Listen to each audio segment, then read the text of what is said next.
Assalamualaikum warahmatullahi wabarakatuh.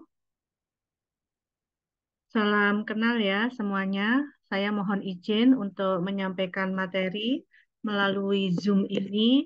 Mudah-mudahan nanti bermanfaat untuk kita semuanya. Yang pertama adalah materi tentang asuhan keperawatan pada resiko bunuh diri. Yang perlu diperhatikan terkait dengan risiko bunuh diri ini merupakan salah satu kondisi yang memang harus mendapatkan perhatian ya dari kita sebagai seorang nurse profesional, bagaimana kita harus melakukan pengkajian secara akurat dan secara komprehensif terkait dengan permasalahan kasus risiko bunuh diri ini yang biasanya akan sangat dekat dengan kasus-kasus pada permasalahan gangguan depresi. Bunuh diri ini merupakan suatu kondisi di mana ada keinginan yang sangat kuat dari pasien untuk mengakhiri hidup yang dapat mengakibatkan kematian. Dan asuhan keperawatan risiko bunuh diri ini harapannya adalah bagaimana kita membantu untuk mencegah terjadinya perilaku bunuh diri pada pasien. Apa yang dimaksud dengan resiko bunuh diri? Jadi resiko bunuh diri ini merupakan salah satu kegawat daruratan dalam psikiatrik, di mana dia merupakan perilaku yang merusak diri, baik secara langsung dan disengaja untuk mengakhiri kehidupan individu yang secara sadar dilakukan dengan tujuan adalah menghendaki kematian, sehingga tindakan-tindakan yang dilakukan tentunya adalah bagaimana untuk mewujudkan keinginan untuk mengakhiri hidup. Jenis perilaku bunuh diri itu ada tiga. Yang pertama adalah isyarat bunuh diri, yang kedua adalah ancaman bunuh diri, dan yang ketiga adalah percobaan bunuh diri. Apa itu isyarat bunuh diri? Jadi isyarat bunuh diri ini biasanya mungkin ketika seseorang mengalami permasalahan ya, mungkin depresi atau permasalahan hidup yang menurut pasien itu dia tidak tahu bagaimana untuk memecahkan masalah atau mencari solusi, sehingga dia akan mulai muncul ide atau keinginan untuk bunuh diri. Sehingga nanti akan memunculkan isyarat-isyarat tertentu, yaitu sudah muncul keinginan untuk mengakhiri hidup. Contoh misalkan secara verbal, dia akan menyampaikan, tolong ya jaga anak-anak saya, mungkin saya akan pergi jauh, atau kalau misalkan saya terjadi sesuatu, tolong take care anak-anak dan keluarga saya. Dan pasien terlihat dia akan menunjukkan kesedihan yang luar biasa, marah, mungkin putus asa, tidak berdaya, juga sering mengatakan tidak ada gunanya lagi dia untuk hidup. Bahkan dia mengatakan sepertinya kalau dalam kondisi seperti ini lebih baik saya mati, mungkin akan lebih tenang hidup saya. Nah, kondisi-kondisi tersebut, nah itu harus diantisipasi. Kemungkinan itu memang merupakan isyarat bunuh diri secara verbal yang disampaikan oleh pasien atau oleh individu. Kemudian level yang kedua, ini adalah ancaman bunuh diri. Artinya apa? Mungkin dia pernah mencoba, jadi sudah pernah mencoba bunuh diri, tetapi masih terselamatkan, jadi tidak berhasil. Nah, kalau percobaan ya mungkin sudah telah melakukan bunuh diri, namun dapat ditolong atau mungkin gagal atau mungkin sudah berhasil begitu ya. Jadi kalau percobaan itu secara intensif dia selalu mencoba berulang untuk melakukan bunuh diri. Nah, bedanya kalau ancaman itu ya dia mungkin sudah mengancam ya, sudah melakukan ancaman-ancaman tertentu, memang dia secara sengaja ingin mengakhiri hidupnya. Nah, jadi kalau percobaan itu mencoba, kalau ancaman dalam konteks dia mencoba untuk mengancam. Sekarang bagaimana proses terjadinya resiko bunuh diri? Jadi kembali lagi kalau kita belajar tentang proses terjadinya masalah pada keperawatan jiwa, saudara harus memahami konsep stres adaptasi di mana Stuart menyampaikan bahwa proses terjadinya masalah pada gangguan jiwa itu selalu ada faktor predisposisi, ada faktor presipitasi, kemudian bagaimana proses penilaian stresor yang dialami oleh yang disampaikan oleh pasien, nanti bagaimana dia support system terkait dengan sumber copingnya dan bagaimana dia memilih copingnya, apakah nanti adaptif atau tidak. Nah, tentunya kalau pasien itu dia memilih untuk mencoba untuk bunuh diri, pasti coping yang dia pilih adalah yang maladaptif atau tidak konstruktif seperti itu. Nah, yang pertama apa itu faktor predisposisi? Yang pertama adalah dari faktor biologis. Faktor biologis ini termasuk adakah mungkin penyakit fisik ya, mungkin dia pasien dengan penyakit kronik tertentu yang membutuhkan pengobatan bolak-balik ke rumah sakit yang menimbulkan burden disease yang sangat berat bagi pasien maupun bagi keluarga. Nah, ini juga bisa menjadi faktor yang mendasari seseorang untuk mengalami resiko bunuh diri. Yang berikutnya penyalahgunaan zat, ya mungkin penyalahgunaan nafza, alkohol yang mungkin berkaitan dengan pencetus dia mengalami halusinasi atau mungkin depresi yang berkelanjutan akibat penyalahgunaan zat itu juga sangat sangat bisa menjadi faktor predisposisi pada pasien. Atau mungkin adanya riwayat gangguan jiwa sebelumnya, depresi, skizofren gitu ya, skizoafektif. Nah, jadi bisa juga menjadi faktor predisposisi. Kemudian dari riwayat nyeri kronik, kemudian faktor herediter atau faktor keturunan, penyakit terminal gitu ya, penyakit terminal yang biasanya memang sangat memberikan penderitaan bagi pasien, ini juga bisa menjadi faktor predisposisi pada pasien untuk mengalami resiko bunuh diri.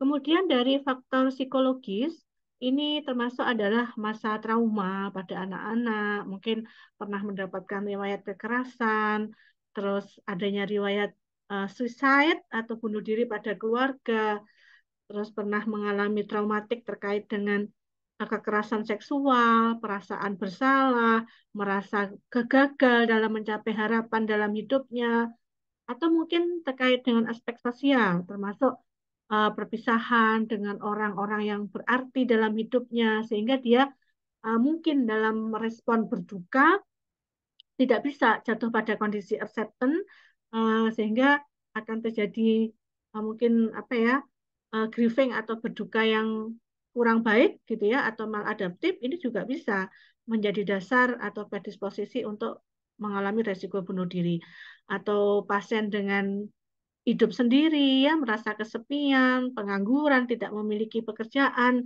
Ini adalah faktor-faktor yang bisa menjadi predisposisi. Kemudian dari aspek faktor presipitasi, presipitasi ini pencetus. Mungkin perlu kita kaji ya masalah-masalah yang dalam waktu dekat itu apa terjadi pada pasien yang mungkin bisa memunculkan atau men-trigger dia untuk mengalami resiko bunuh diri. Termasuk apa? Mungkin muncul perasaan marah gitu ya, perasaan marah, anger, kemudian merasa menghukum ya, menghukum diri sendiri karena merasa gagal, merasa nggak berarti dalam hidupnya, merasa putus asa, perasaan terisolasi, sehingga ya mungkin akan menjadi pencetus bahwa pilihan untuk mengakhiri hidup itu adalah yang terbaik bagi pasien. Terus kehilangan hubungan interpersonal, gagal melakukan hubungan yang berarti, mungkin ya perceraian atau mungkin putus cinta. Nah, jadi itu banyak juga ya permasalahan interpersonal itu menjadi pencetus individu untuk mengalami percobaan bunuh diri. Terus kegagalan beradaptasi sehingga dia tidak dapat membendung stres atau merespon stres dengan cara yang adaptif. Nah, itu juga bisa ya menjadi pencetus. Kemudian apa sih tanda gejalanya pasien dengan resiko bunuh diri itu? Bisa kita lihat dari data subjektif. Yang pertama pasti dia akan sering mengatakan mungkin ya, dia mungkin mengatakan pada keluarga, mengatakan pada petugas, atau mengatakan pada orang lain bahwa saya capek hidup gitu ya, merasa nggak berguna lagi hidup ini, lebih baik saya mati. Berulang-ulang mungkin dia mengatakan lebih baik saya mati, mungkin saya akan lebih bahagia ya daripada hidup di dunia, tapi saya banyak sekali permasalahan yang harus saya tanggung atau saya hadapi.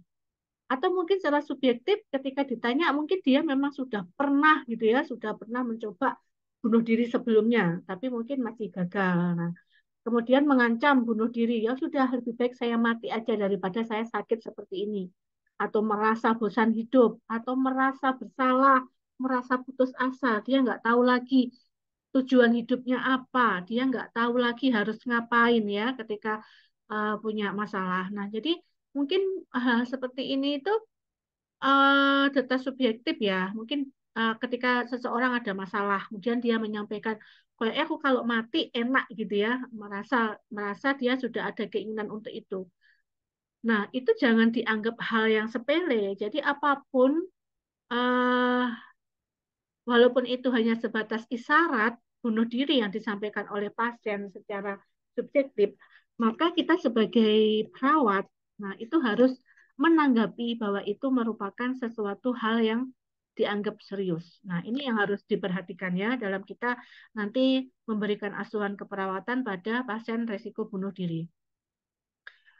Kemudian tanda objektif. Apa objektifnya? Kita lihat mungkin secara ekspresinya dia akan nampak sedih, murung, nggak bergairah ya, tidak semangat, kehilangan banyak minat pada beberapa hal, atau mungkin terlihat ada bekas percobaan bunuh diri, mungkin dia menyayat, gitu ya, atau mungkin juga bisa terlihat kadang orang depresi itu dia nggak merawat ya, nggak merawat dirinya dengan baik gitu, matanya bengkak, merah. Karena apa? Karena mungkin terlalu banyak menangis karena untuk mengekspresikan rasa kesedihannya. Nah, ini hati-hati ya.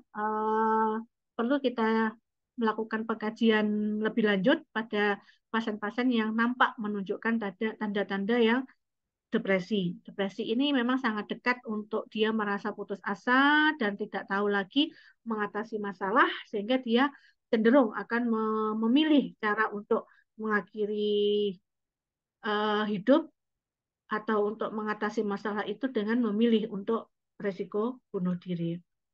Nah, pengkajiannya dengan cara apa? Yaitu yang pertama dengan wawancara atau yang kedua dengan observasi. Apa yang perlu kita tanya ya wawancaranya? Yang pertama pasti kita akan menanyakan bagaimanakah perasaan atau apa yang dirasakan saat ini ya oleh pasien.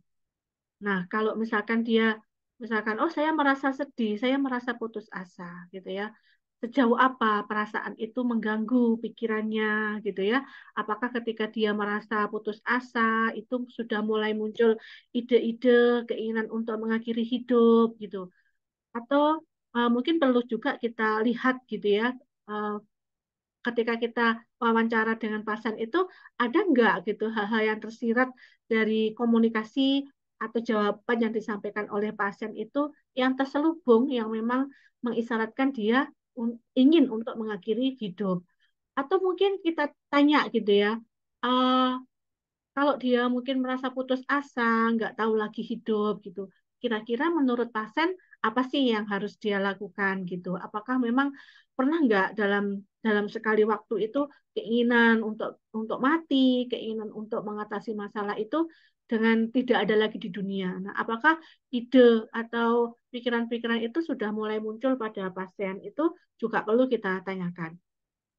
Yang ketiga, apabila nanti pasien menjawab iya atau ada sesuatu yang terselubung dengan jawaban pasien itu memang dia ingin mengakhiri hidup, maka gitu ya, ini harus kita kaji lebih lanjut gitu ya.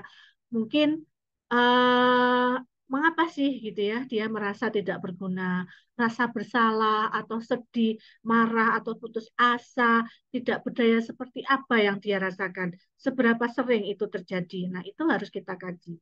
Nah, kemudian, kalau memang dia sudah mengungkapkan rasa tidak berdayanya itu dan dia sudah mulai muncul ide untuk suicide atau bunuh diri, kita tanya gitu ya. Kalau menurut pasien, ide apa yang sudah muncul gitu? Apakah dia mungkin sudah mempersiapkan rencana untuk ke sana gitu ya? Ide, rencana kalau misalkan memang dia ingin mati, apakah dia sudah memulai sampai ke arah sana gitu ya. Nah, kalau misalkan tidak, jawabannya oh tidak gitu ya pasiennya. Dia tidak sampai menyiapkan ide atau menyiapkan rencana gitu ya. Nah, mungkin ini hanya sebatas isyarat, artinya dia hanya secara verbal aja. Saya capek hidup, saya sudah lelah gitu ya. Mungkin kalau saya mati lebih enak. Jadi tapi dia belum belum ada ide, belum ada pikiran-pikiran untuk mengakhiri hidup, hanya sebatas rasa ingin mengakhiri ya, rasa untuk mati ya, rasa untuk mengakhiri hidup. Nah, itu masih isyarat. Nah, tapi kalau misalkan jawabannya iya, memang dia sudah mulai muncul ide dan sudah merencanakan gitu ya, merencanakan apa yang akan dilakukan sesuai dengan keinginannya untuk mati itu. Nah, itu adalah level yang kedua, yaitu ancaman bunuh diri. Nah, kalau misalkan pasien memang sudah pernah dia ya mencederai, melukai diri, seperti gantung diri, mungkin minum racun, memotong nadi, melompat dari ketinggian, namun tertolong atau masih bisa diselamatkan, nah itu jelas ya dia sudah masuk pada percobaan bunuh diri. Nah, itu yang harus saudara pahami terkait dengan level pada resiko bunuh diri. Kemudian wawancara secara spesifik apa? Yang pertama adalah seberapa sering muncul ya keinginan bunuh dirinya itu. Nah, kalau misalkan kita boleh tahu kapan ide itu terakhir muncul ketika dia ingin mengakhiri hidup. Kapan terakhir pikiran itu muncul? Nah, kalau misalkan pasien sudah pernah mencoba, apa sih yang dia lakukan? Kapan terakhir keinginan untuk mencoba bunuh diri itu terjadi dia lakukan? Nah, kalau misalkan dia pernah melakukan percobaan bunuh diri, dengan cara apa dia melakukan? Dan apakah saat ini dia ingin melakukan hal yang sama atau mungkin ada rencana lain?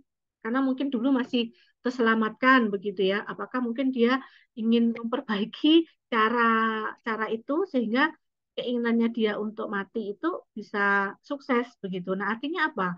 Orang dengan resiko bunuh diri itu kan memang tujuannya adalah bagaimana mencapai kematian. Nah, sehingga mungkin gitu ya, dia akan memilih strategi atau cara-cara yang meloloskan tujuan tersebut. Nah, sehingga kita harus antisipasi. Kalau misalkan pernah gagal, dia mungkin pernah nggak sih kepikiran ingin mengulang hal cara yang sama atau mungkin dia punya ide yang lainnya. Nah, ini juga perlu kita tanyakan ya.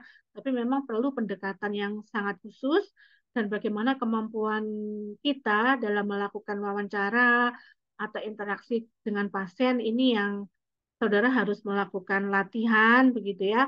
Karena terkadang kan pasien ketika dia tidak trust atau belum belum percaya dengan kita, mungkin ya tidak banyak hal yang bisa kita dapatkan ketika kita melakukan assessment. Sehingga bagaimana peran kita untuk tahu melakukan pendekatan komunikasi dengan baik kepada pasien ini juga menjadi prinsip kunci keberhasilan dalam kita melakukan asuhan keperawatan pada pasien bunuh diri. Observasi, observasinya apa yang perlu kita lihat? Jadi perlu kita lihat nanti apakah pasien itu tampak murung, pasien tidak bergairah, ya banyak diam, mungkin ada tanda-tanda jejas percobaan bunuh diri pada tubuh. Nah, ini juga perlu kita antisipasi ya. Datanya nanti pasien mungkin mengatakan secara subjektif kecewa dengan dirinya, hidup di dunia ini hanya menyusahkan orang lain, buat apa hidup ya kalau saya nggak ada manfaatnya, ya ingin mati saja, saya ingin mati saja. Data subjektif, data objektifnya ya kita lihat ya dia tanda depresinya sangat aktual, tampak murung, tidak bersemangat, tidak bergairah, dan mungkin juga terlihat jelas ada bekas luka di pergelangan tangannya. Nah, ini nanti kita sebagai perawat gitu ya harus mendokumentasikan secara baik dan benar dalam kartu berobat pasien ya baik di rumah sakit maupun di puskesmas. Nah, ini harus benar-benar kita dokumentasikan dengan baik. Diagnosis keperawatannya adalah resiko bunuh diri. Apa tindakannya? Yang pertama, ketika nanti saudara di komunitas ya melakukan kunjungan rumah, nanti yang pertama dilakukan adalah bagaimana kita bertemu dengan keluarga dulu. Nah, pertemuan pertama ini dengan keluarga dengan cara bagaimana perawat itu menemui keluarga ya. Nanti kita mengidentifikasi masalah yang dialami oleh pasien dalam perspektif keluarga itu seperti apa dan nanti setelah berikutnya nanti perawat menemui pasien tentunya dengan kita atas izin keluarga dan juga nanti atas kesepakatan dari keluarga. Kemudian pertemuan dua dengan keluarga ini kembali lagi kita menemui menemui keluarga ya. Nanti kita melatih keluarga bagaimana melakukan perawatan pada pasien resiko bunuh diri, dan nanti kita akan sampaikan hasil tindakan yang telah dilakukan terhadap pasien, dan nanti kita juga mendiskusikan tugas dan peran keluarga itu memang sangat penting di dalam melakukan perawatan pasien ketika di rumah.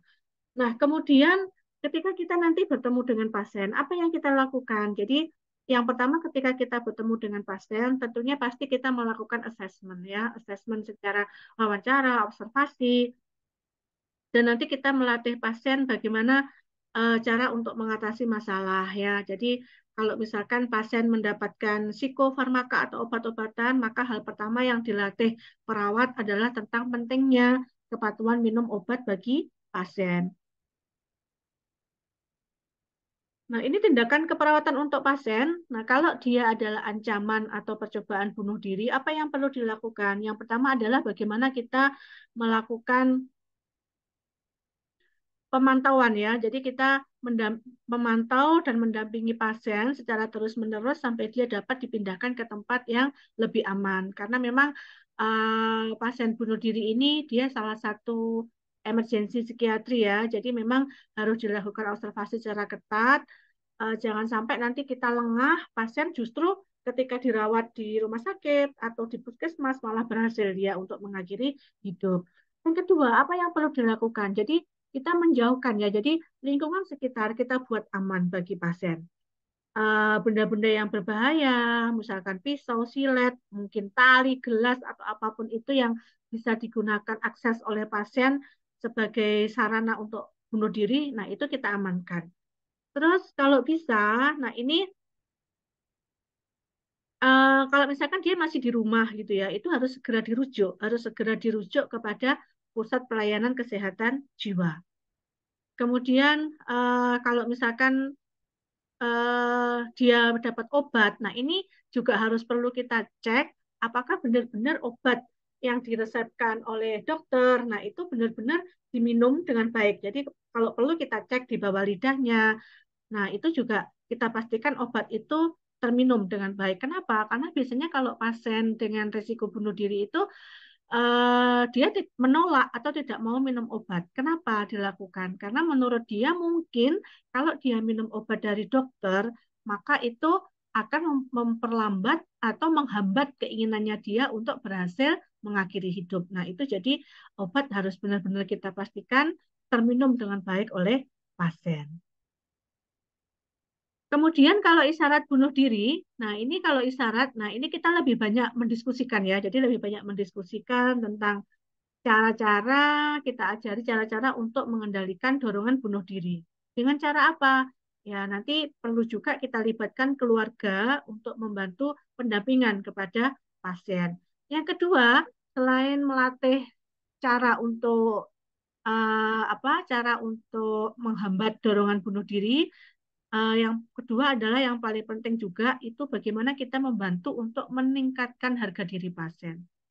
Dengan cara apa? Ya kita berikan kesempatan pasien untuk mengungkapkan apa yang dia rasakan, kita berikan reinforcement, kita berikan reward gitu ya, yang positif atas hal-hal yang baik yang sudah pasien tunjukkan gitu ya. Kita bantu pasien untuk menilai aspek dirinya itu dari sisi yang positif gitu ya. Jadi karena kalau pasien dengan depresi itu kan cenderung dia menilai dirinya itu dari hal-hal yang kurang atau yang negatif sehingga aspek positif yang dimiliki itu akan tertutup. Nah, bagaimana kita membantu pasien untuk meningkatkan kemampuan ini dengan berpikir tentang positif dalam dirinya.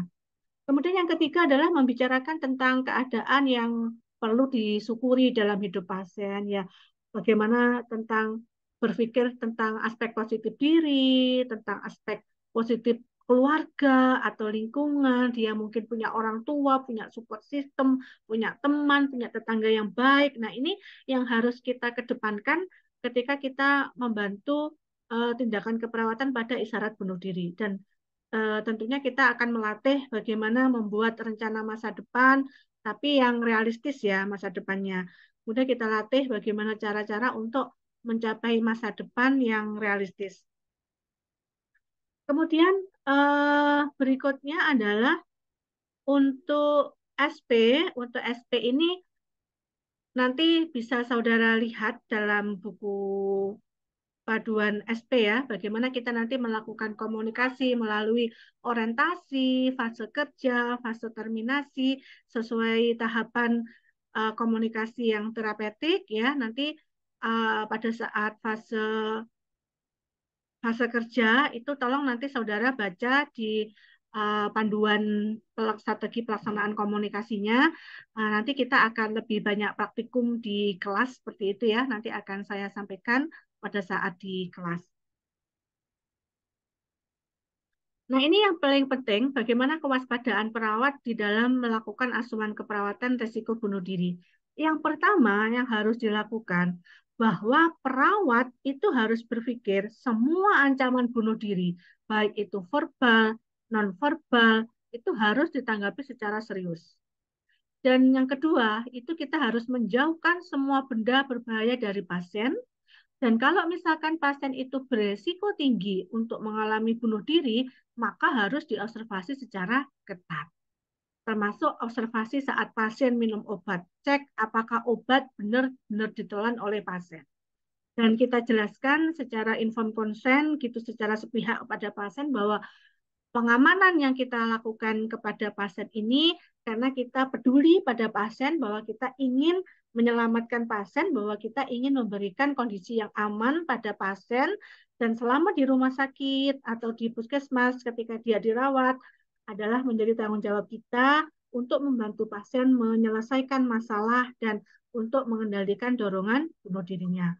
Dan yang keenam, ini yang perlu diperhatikan. Jadi kalau misalkan pasien itu tiba-tiba menjadi tenang dan tentram dengan dirinya sendiri, nah ini jangan kita euforia atau kita senang bahwa tindakan kita berhasil. Tapi justru kita mungkin akan semakin bertanya kepada pasien. Contoh misalkan, kita sampaikan, saya perhatikan pagi ini ibu nampak lebih bahagia gitu ya. Apa yang dirasakan? Jadi bagaimana kondisi ide pikiran bunuh dirinya? Apakah masih ada atau sudah berkurang?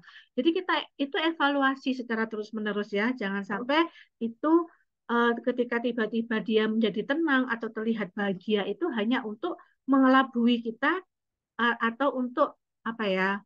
Mengalihkan perhatian petugas kesehatan. Jadi tolong nanti kalau misalkan tiba-tiba dia mendadak happy atau lebih tentrang dengan dirinya sendiri, ini pun kita juga harus melakukan pendekatan dan pengkajian lebih lanjut. Terima kasih. Mungkin untuk materi asuhan keperawatan resiko bunuh diri cukup sekian. Saya akhiri. Assalamualaikum warahmatullahi wabarakatuh.